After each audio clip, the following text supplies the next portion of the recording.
We aim to bring openness, understanding, not sensationalism. Listener discretion always advised. Always advise.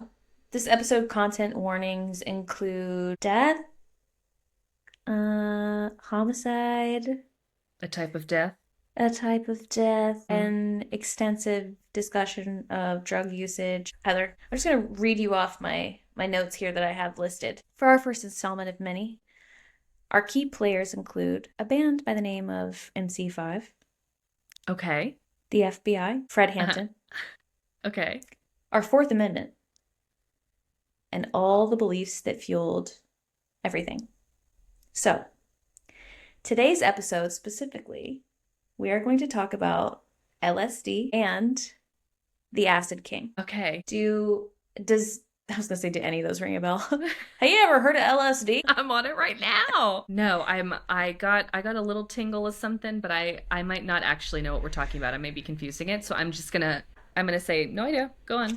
Do you know who Ricky Kasso is? No, but I said Robert. That's pretty close. Ricky. Okay, so today's entire episode is going to be a foundation of many different branches, a tree with many branches. Actually, I was going to say a teenager by the name of Ricky Kasso, also known as the Acid King. Have you ever heard of him before? No, this is not ringing any bells. Well, I have to say that the parallels between this story and the story that we just uploaded about Judas Priest and the suicide trial are crazy in tandem. Interesting. And I think as we go along, I would love to hear what you have to say as things kind of get, more and more unpacked. The thread that we're weaving is through what we brought up many times at this point, the Satanic Panic. We're talking about psychosis. Ever heard of her? We are talking about, there's these little hints of all the through threads of the political climate at the time. But where we're starting is in a little place called Long Island, New York. Okay. Newport. It's the summer of 1984. All right. You're in an affluent, quiet suburb. Think tree-lined streets, Little League, lawnmowers buzzing. And beneath the surface is a subculture of disaffected teens, heavy metal, and heavy drugs. Amongst all of those things, a body lies in the woods for 35 days, unfound. Uh-oh. Dozens of teenagers know about it. And can't come to see it. And nobody says anything. Yes, so you do know what this is. Okay, this is ringing perhaps a bell or two. This feels familiar now? Yeah, it does, because they would go and look at it every day. And watch it decompose. So this is part of the story of Ricky Kasso, the Acid King. Before we get to Ricky's story and how there was a body left in the woods that was, yes, as you're saying, went to over and over again, almost like this ritual of sorts. Yeah. Before we get to that, though, we're going to time travel back to 1938. Oh, all right. Yes. Deuces, 80s.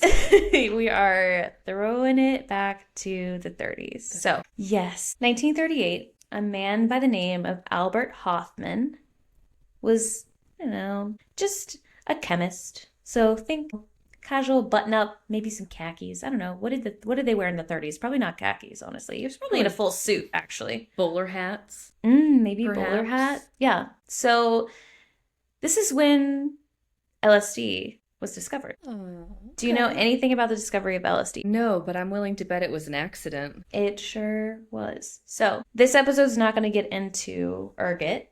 Do you know what ergot is? Isn't it a fungus? It is a fungus. Oh my god, am I so smart? You're so smart. It is a compound found on specific types of rye. It's also found in a couple of... There's actually different types of... And here's from the top, how I said I wasn't a scientist. This is where this comes in. I got way in over my head. I'm reading a book about things that I have lots of notes, okay? So looking up fermentation of mushrooms. I'm not kidding. There's a lot of things that I don't understand, but I am reading The Problem Child, which is the book about the discovery of LSD. And you can find it for free, PDF online. The first 2 chapters I've read, they're really good. We are going to get further into, there are full books full articles. There's so much content to consume about the history of LSD. We're very briefly touching on it today.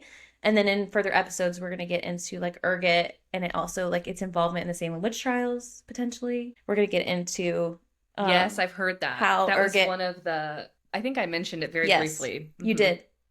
And about how ergot was used medicinally for women who either miscarried or had abortions or even after childbirth. There's indigenous practices tied to the usage of ergot.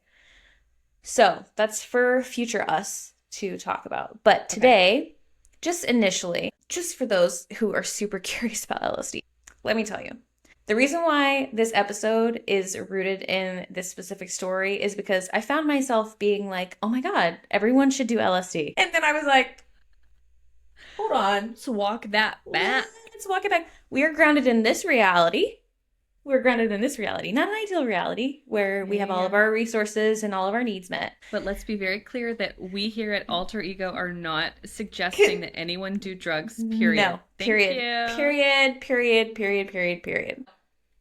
I've never done drugs before in my life. LSD was created while researching this ergot fungus. April 16th, 1943, Hoffman re-synthesized LSD with no particular reason. He just had like an intuitive sense. Originally, what happened was when he first started playing around with these compounds, it was like unfruitful. The animal testing, it just was blasé. They weren't really getting anywhere. So they shelved it for 5 years. He comes back to it from like this intuitive sense and he's just like, there's something about this that feels right, you know? It's something about the mold growing on these test tubes feels there's something like here. No. Yeah. So during this time in 1943, he accidentally absorbs a very tiny amount through his fingertips. Oh no. He experiences an uninterrupted stream of fantastic pictures, extraordinary shapes with intense kaleidoscopic plays of color. This was the first trip, right? And that we know about. For him, it was a good LSD. one. Well, just wait. Okay. That was April 16th. 3 days later, known to those who trip as Bicycle Day. Currently, that's what it's now. April 19th, 1943. 3 days later, Hoffman deliberately ingests 250 micrograms of LSD. And for those of you who don't know, that is 10 times the amount that what is now considered an average dosage. So as you can imagine, he has a not so good time on his bicycle because at the time, this was during the war where you were not allowed to be driving your car around. So the effects began about 40 minutes later after he ingested what he thought at the time was a conservative dose. I'm so stressed out. I know, it's crazy. The only thing that I have ever had too much of in terms of like grams or micrograms of anything were literally like real actual weed gummies. Uh-huh. And I thought my legs were coming off my body. I tried to turn like a YouTube video on to try to kind of keep me somewhere, and the voices started to change. Wait, stop. That's so... I took an edible and I took way too much. I took more than one. I wound up taking like 75 milligrams, I think. Oh, I took like 250. Oh my God, Heather. And it was an accident and I was alone. My intention was to go to sleep. My intention was to like you zooted yourself to another. And listen, I have told that story to people and they've gone, oh my God, that's not a big deal. And I'm like, no, it is. I was coming apart. Yeah, like of course you thought your legs were falling off. Frankenstein's monster. Okay. The voices were warping out of the phone. Yeah, it's pretty sick when that happens. Yeah, it's the worst. It's, you know what? You know that feeling once you realize that you have to ride it out? You're like, oh no, I'm here. Like I'm not getting out of this. Especially when you can't escape it by going to sleep. You're just in. You gotta do the whole thing. But that is me saying that was straight THC. Yeah. The idea of an acid trip. I know. Of an acid trip. I know. Where, first of all, you don't even know maybe kind of what to He expect doesn't other even than know like what maybe he's some doing. fun colors again. Because, you know, at least now we're in a world where it would be like, make sure you're with someone you trust, make sure you're with someone experienced, you know, that way Mm-hmm. they can kind of shepherd you through. Mm-hmm. And he's just like, I want to ride my bicycle. So Hoffman asks his lab assistants to escort him home by bicycle because he realizes that this is much stronger than he anticipated. And again, this is World War II wartime. Restrictions meant no cars. You couldn't just drive your car. So they're all on bikes. Oh my God. He's tripping balls, okay? I just picture him like in someone's bicycle basket, curled in half, like, I made a terrible He's riding error. his own bike. He's riding his own bike, and there's people, his lab assistants are with him.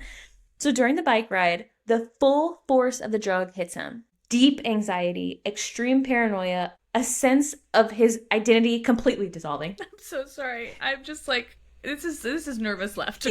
He says, I was seized by a dreadful fear of going insane. He believes his neighbor is a maleficent witch who sees his future as threatening. He's, Same. again, I mean, that's probably how my neighbors see me, to be honest. I'll have to ask him. Oh, yeah, the maleficent witch that lives next door. Ah, yes. The one with the one who tells me I have a threatening future. She's a beautiful apple tree out front. She's always riding her bike, going somewhere. Naked. She calls it her broom. So he obviously does what anybody would do who thinks that they were dying. He goes to the doctor. Yeah.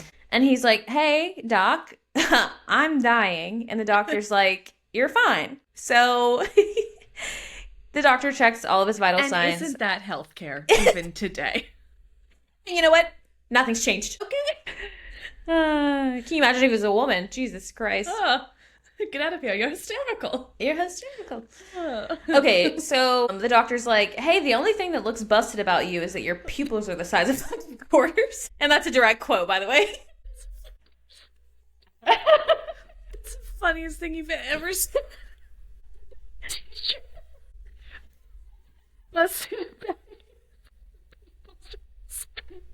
God.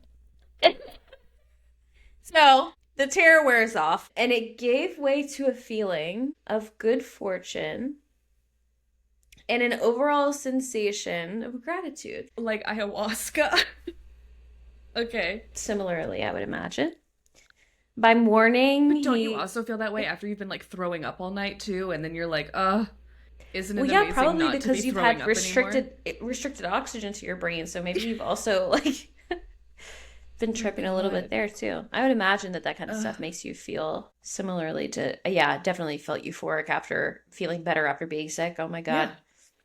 So by the morning, he notes that he had extraordinary clarity, a fresh perception of the world, and he felt the sensation of like miraculousness. He felt renewed, kind of like a born again feeling. For those of you who've never heard of our Lord and Savior Jesus Christ, I suggest you pick up a Bible and you'll probably feel the same way. April 19th, 1943 is now celebrated to this day as Bicycle Day. By the psychedelic community. So as a result of this, Hoffman then developed some pretty strong beliefs about LSD. He called LSD his quote-unquote problem child, which is why the book is titled that. He loved it, but feared what it could become in the wrong hands. Like his. He believed LSD had profound therapeutic... Excuse me. He believed that LSD had profound therapeutic potential for psychiatry and psychology. And he saw it as a tool for accessing deeper consciousness and not for recreational substance use. So he believed that you should have a guide, an assist, right? The way what you were describing. You should have a medical LSD card. Have a medical LSD card. He saw into the future and said that right there, an LSD shop on every corner. Dispensary. On every corner. No, for real though, he believed that if it was in the wrong hands, that there could be deeply concerning consequences, including misuse that could... Hello?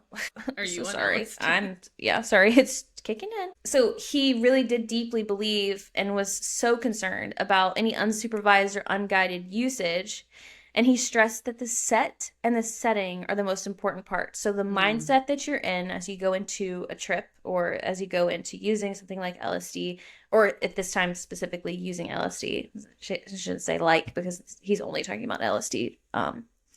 And the setting. So having an environmental setting determines the entire experience of your trip. So he repeatedly warned that misuse could lead to psychological terror, psychosis, and really dangerous behavior. Yikes. Often lived to be 102. And in his final years, he still advocated for responsible psychedelic research. Whoa. Yeah. Okay. So just to kind of go through our timeline here. So 1947, Sandoz Laboratories released LSD as a psychiatric research drug under the name of Dilysid. Okay. DelYSID. The 1950s, the CIA begins covert experiments, several of them, which many of you have probably heard of, using LSD as a potential mind-controlling tool. In the 50s and the 60s, psychiatrists used LSD experimentally for alcoholism, anxiety, and PTSD with very promising results. In the 1960s, Timothy Leary begins LSD research at Harvard and becomes its most famous advocate. 66, LSD is completely banned in California and Sandoz stops distributing it in the laboratory altogether. In 1968, LSD is made illegal federally in the United States. Also pay attention to these time stamps here. We're in 1968. Thinking about what's going on politically and globally. In the 70s and 80s, the underground manufacturing and distribution completely takes over. So quality and dosing become completely inconsistent. It becomes only available on the black market. And by 1984, which is where we started in Long Island, New York, LSD is widely available on suburban black markets, completely divorced from its clinical and spiritual roots. Yeah. So our guy Hoffman, what he had envisioned for its usage, it started to gain some traction, and then it was very quickly the rug was ripped out from underneath the whole entire thing. So other episodes we're going to get into more of what was involved in the 60s. Today we're going to primarily focus on, again, like I said from the top, the Acid King. So to set the stage for what was happening in America in 1984, to paint this cultural landscape, Ronald Reagan is in the White House. His second term begins. Morning in America optimism on the surface. Do you know about Morning in America optimism? I didn't know that it had a name. No. So Morning in America is literally the campaign that Reagan ran that was based off of this very nuclear family, idealistic, evangelical looking agenda. Morning like time of day or like lost? Morning like time of day. Okay. So his entire campaign was ran on this concept of this Morning in America optimism, where you wake up and you're in the country that is built from your dreams, and you're this nuclear family that's very Christian and, white. The Cold War tension is at its complete peak. Nuclear anxiety is completely embedded in everyday American life. The war on drugs is ramping up. Sure. That real successful Just Say No campaign is launched by Nancy Reagan in 1982. And to this day, it's the underpinning of our society and why everything is so, our relationship to drugs is just so great. Federal drug penalties increasing, and then crack cocaine begins to devastate the lives of inner city folks. Post-World War II, obviously, there was extensive suburban expansion. This meant that a generation was completely raised in planned comfort and conformity. There are high rates of teen alienation, especially in wealthy communities where everything looks fine. Everything is fine. We have the white picket fence. We have the house on the hill. Everything is great. Like teens are alienated amongst their peers or in their families, or in their families, specifically, and within their families. Okay. Alienated, this cultural expectation of appearing that everything is fine, when as a teenager at the time in the 80s, nothing matched up with this American, like the picture, this Morning in America, right? Sure, yeah. So obviously there are very limited mental health resources for teens, and there's actually they're at this time like heavily stigmatized. So a lot of resources that teens would have, gone to are not very well received by parents. Like you're not like going to a therapist and Right. still having your white picket fence. Like if your kid needs a therapist, then something's like deeply wrong, Right. and there's something that you're doing wrong. At this time, obviously, latchkey kids, because parents are having to work longer, all this is increasing. So you've got this societal and environmental pressure to be perfect with the underpinning of a lot of cultural stuff going on post war. Mm-hmm. There's a lot of counterculture movements happening. And so obviously, this is where we have what you and I have talked about many, many times as moral panic, the satanic panic, Yeah. and the incredible uprising of heavy metal music. Yeah. So it begins exploding in popularity. We're talking just how, Judas Priest, obviously, like we did that one episode. If you guys haven't listened to it yet, it's episode 23, I think. AC/DC, Black Sabbath, Ozzy Osbourne, the list goes on and on. MC5, which is the band that we're going to get to in the next episode. And parents and religious groups are completely alarmed by the occult imagery in this music and the album art. They're just aghast, Yeah. So dark and evil. So evil. So in 1984, PMRC, or the Parents Music Resource Center, is formed by Tipper Gore. Yes, heard of and this. begins to push for music warning labels. And that's why we, to this day, have music warning labels. Yeah. And as we know, D&D is being blamed for all this crazy devil worship stuff. That's in full swing. As Heather has stated many times in other episodes, Anton LaVey's Church of Satan is founded in 1968, which made the Satanic Bible accessible to all teenagers. Oh no, the teens are reading the Satanic Bible. What are we going to do? Which literally says, like, hey, don't hurt people. And be a good neighbor. Yeah. So it's growing. Then, of course, in comes all of this. If we were to tie in our teal swan thread here, in comes all of the alleged ritual Daycare crime, the daycare abuse accusations. All of the some of them are real, and then some of them are wildly exaggerated, and many of them go without ever having any legitimacy to them. So marijuana, obviously, also known as by many other names. She goes by many names. Devil's lettuce. The devil's lettuce, if you've ever heard of that one. Obviously, this is rampant among teens in the 80s, and obviously before that, LSD is experiencing a revival of sorts at this time, because then it becomes completely available on the black market. There was like this lull in the 70s where it wasn't really being created or distributed, but now that we're in the 80s, it's definitely available. Mm-hmm. And angel dust, also known as PCP. PCP. Is increasingly dangerous and widely available. Super scary. Super scary. So for those of you who don't know, PCP is completely man-made, where LSD is extracted, and also, I mean, it technically also is, it can only be, ergot is in its truest form basically poison, so you can't consume it in the same strain that you pull LSD from specifically. You couldn't consume that and be okay. Like, you'd be really sick, like a lot of symptoms would happen, blah, blah, blah. So you definitely have to have like, it's in its own way kind of like manipulated, I guess would be a good way to put it. Yeah, but PCP is only bad trips, and you're probably going to murder someone while you're on it. So PCP is really intense. Oftentimes, for those of you who don't know, this feels like kind of important to put in here, which I guess things are more so laced with other things now that are less like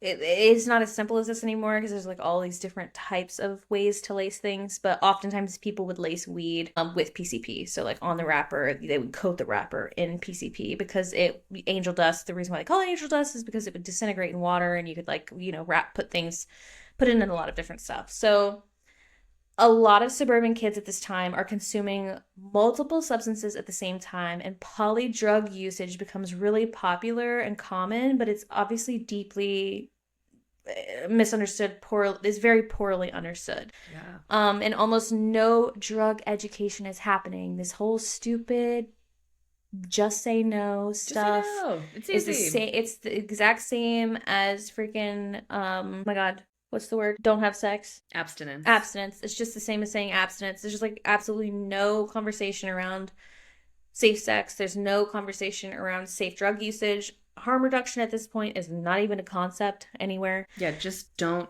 do it. Yeah, just literally just don't do it. It's like not If you even that just hard. Just didn't like do it, don't it do wouldn't it. be a problem. It's crazy. So in comes where our subject of today, Ricky Kasso, the making of the Acid King. Ricky was born in March of 1967, again in Northport, Long Island, New York. His father, Richard Kasso Sr., was a respected high school history teacher and an athletics coach. And Ricky was described by his peers as intelligent but restless, and that he struggled to find his place amongst his peers. And it was reported that he had emotional distance from his father and that he felt unable to meet his expectations. Okay.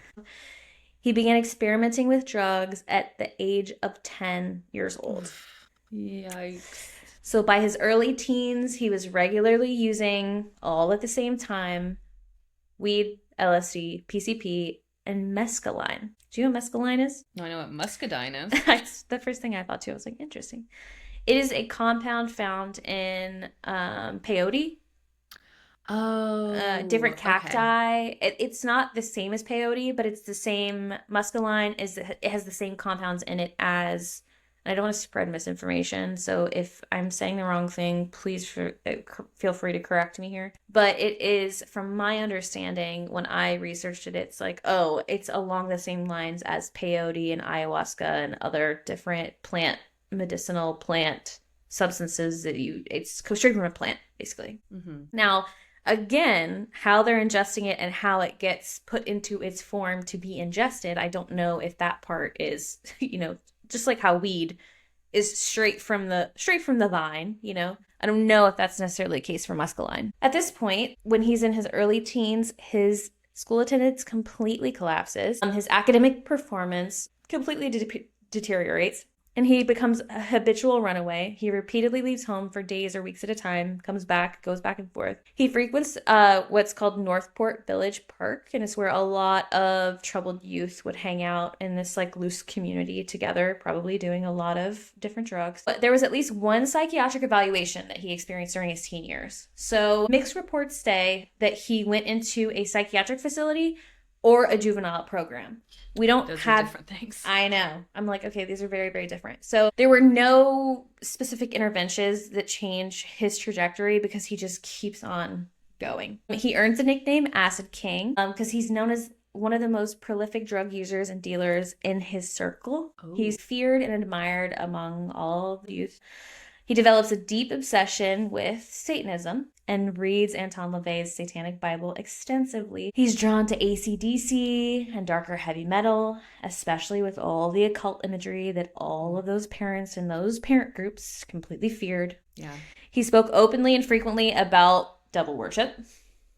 Who doesn't? Most of his peers dismissed it and thought of it as like posturing. So I guess it came across more as like a front than necessarily like something he was like deeply ingrained in his. Which so far I think is fair because it does feel a little heavy-handed, right? Of like, a little too on the nose. Everything I'm into. It's so dark and edgy. Yes.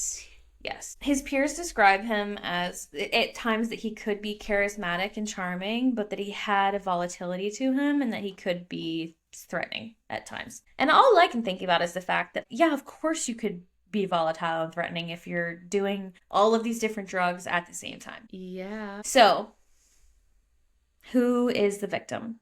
What about this body that we talked about in the very beginning? A 17-year-old by the name of Gary Lawyers. He's part of the same circle as Kasso. And months before the murder, Lawyers stole 10 bags of mescaline from Kasso. Uh-oh.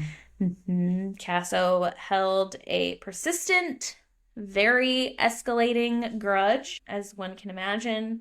He demanded payment from Gary, and Lawyers never fully made it right, and then the tensions between them just continued to rise and get stronger and stronger. I think this is pronounced Azteca.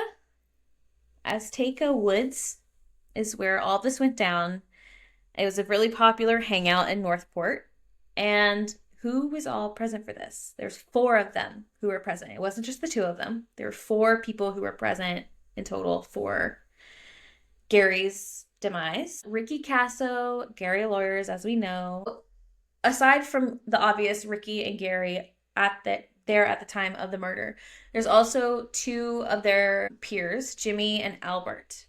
So the group takes LSD all together. They're all on this trip together. Kasso attacks lawyers with one of his folding knives, and during the attack, Kasso allegedly demands that lawyers is to say that he loves Satan. Now, this is alleged. This feels not real. Lawyers reportedly refuses, and in some accounts, he says, "I love my mom" instead, or "I love my mother" instead. So, because there were other people present, obviously, at this, I would imagine that there was maybe some rendition of this. Of course, we don't know exactly what happened, and we can't say it, but this is alleged. That's what's reported that was said. So, lawyer sustains over 30 stab wounds, and he has very severe injuries that I will not go into the detail of, that are really graphic. So Jimmy and Albert are present, but they don't intervene. They just watch. So it's only one attacker, yes. But multiple witnesses. Yes, correct. So the attack itself is pretty long, and it's pretty obviously brutal. Yeah, horrible. So again, like we said from the top, nothing happens for 35 whole days. So for a month, this poor teenager's body just slowly decomposes in the freaking woods. Probably pretty quickly decomposes, because isn't it summertime? Yes, at this time actually, that's a really good point. Yeah, it's July, right? Yeah. Yes, it's July. Actually, it might have happened in, let's see. It's June. Yeah. So his body's discovered in July, and the murder happens in June. You're totally right. I bet his body does decompose pretty quickly. Kasso obviously does not report it or hide the body at all. So his poor kid's body is just out in the woods. And as you said from the top, he brings people to come see this poor kid's body. So he boasts about it all over the place. Nobody ever goes to the police. So rumors circulate obviously widely through their whole entire community, and dozens of teenagers reportedly know or strongly suspect, and no one calls it out or says anything. And there's this collective silence because everyone is afraid of him. Nobody wants to snitch because they're all terrified. Right. They all fear Kasso, and they have a deep distrust of authority, obviously. And they're also all involved in this just huge drug culture. So it's like the perfect recipe for no one to ever say anything or do anything about it. So in early August of 1984, police receive an anonymous tip about this body in the woods. Gary Lawyers' decomposed body, his remains are found and recovered. And July 4th, Ricky and Jimmy are both arrested. And then the case obviously explodes nationally. It goes completely, media frenzy. Everybody's talking about it because this, of course, it's like perfectly fits into the Satanic Panic, the whole thing. 3 days after his arrest, Ricky winds up hanging himself in his jail cell. He is also 17 years old. He never stands trial. And so many questions that so many people have remain permanently unanswered. These kids. I know. So their peer Jimmy, he stands trial, and he is tried as an adult for second-degree murder. And in 1985, he gets acquitted because a jury finds insufficient evidence of active participation. Yeah. And Albert, their other friend, cooperates with authorities and is not charged at all. So obviously this case becomes, like we said, news. Everyone's, of course, it fits perfectly into this whole just rigmarole narrative. The media is so heavily focused on all this, the satanic elements, the heavy metal music, the LSD. It's just blah, blah, blah, blah, blah. And then there's all these programs nationally that wind up happening that are like, okay, satanic teen cults, then all that shit gets sensationalized, and it just completely escalates all of this other stuff. So Kasso's case becomes one of the defining data points of the 80s and then during the Satanic Panic. And then, of course, like any really good exploitative system does, the politicians and these religious leaders of the time cite the case and use it as data to support their endeavors, including creating, some congruence between church and state. And it further enhances this need for order and evangelicalism in the country to help combat this satanic uprising. So heavy metal bands obviously face intensified scrutiny, and as Heather talked about in the Judas Priest episode, there was even, of course, as we know, the whole trial that she walked us through there. The actual complexity of Kasso's story, his drug usage from a very young age, all of the communal failure, everything, his mental illnesses that I'm sure were exasperated by his drug usage. And none of that is talked about. I don't know if maybe it's appropriate to say, but it sounds like there was at least some emotional abuse from his father when he was a kid. You know, I can't really, there's so much that is like, from what I understand, I was really torn between like, okay, I feel like there's something more here. And then isn't it enough to be a teen at that time and just be in such a state of pressure of having to fit this image and have to be... For sure. And that's totally fair, right? That maybe his dad wasn't doing anything, but regardless, he didn't feel supported at home. Yeah, no, he didn't not have at all. Whatever support he needed. I mean, here's the thing. If your kid's doing hard drugs at 10 years old, it's not a hard equation. I don't care what anybody says. Yeah. Whatever excuses where people are want to you use. Yeah, it's 10 p.m. where do you know where your children are? Yeah. So there are all sorts of books. There's a TV movie adaptation. There's numerous documentaries about the Satanic Panic era. And this case Criminal Minds also absolutely did an episode about this as well. Yes, I was reading all the different like renditions and spinoffs and stuff. I didn't read Criminal Minds. That obviously checks out. They did one, and it even had like a Satanist element. Yeah, it was in the woods. Yep. So this is obviously still studied in criminology, psychology, and sociology courses. Also, something that is just really obviously, this goes without saying, but Hoffman from the get explicitly warned, as we talked about, that LSD is not neutral. It amplifies what is already present in the mind. And just as much as you and I have talked about how like certain drugs will amplify certain predispositions, I can only imagine that's with an adult brain. I cannot imagine a 10-year-old's the development of a 10-year-old doing these types of substances. No. So obviously unresolved psychological trauma, hostility, or any type of paranoia present while doing these kinds of drugs can lead to catastrophic results. And Hoffman himself feared that recreational use would completely strip away any type of benefit of usage of LSD. And that's also too in its using it in isolation, obviously, not using it with all of these other drugs. So some inherent risks of unsupervised LSD usage in and of itself without using other drugs is you could experience psychosis-like episodes, especially those with underlying mental illnesses, as I was saying. It's some types of like extreme paranoia and fear for anybody who's had like a bad trip.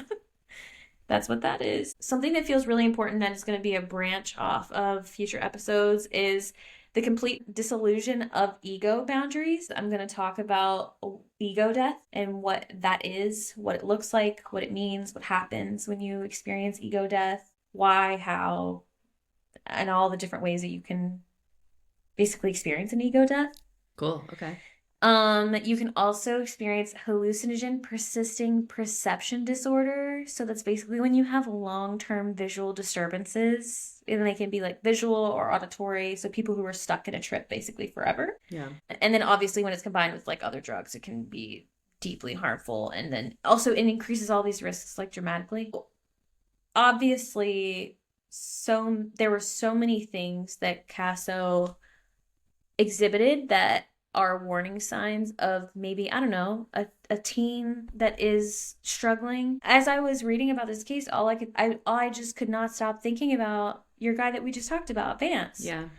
And how I'm like, okay, first of all, I bet you they were doing something like this. I know it said like only says drug usage in his case. Yeah, I wonder if it was something like LSD or PCP or whatever that led to that same... that just such an aggressive, violent act Obviously heavy metal is like a side dish. It doesn't obviously influence anyone's behavior. It's Well, and it's just something part of the tangible. culture, right? Yeah, it's something you can just grab onto and be like, see, look at this album cover, Mm-hmm. as opposed Mm-hmm. to like, see this idea, you know? Mm-hmm. Yeah. So that's the case of Ricky Casso. Well, that was excellent. And I think very, it was so telling in a lot of ways, right? Because we learned about the history of some drugs.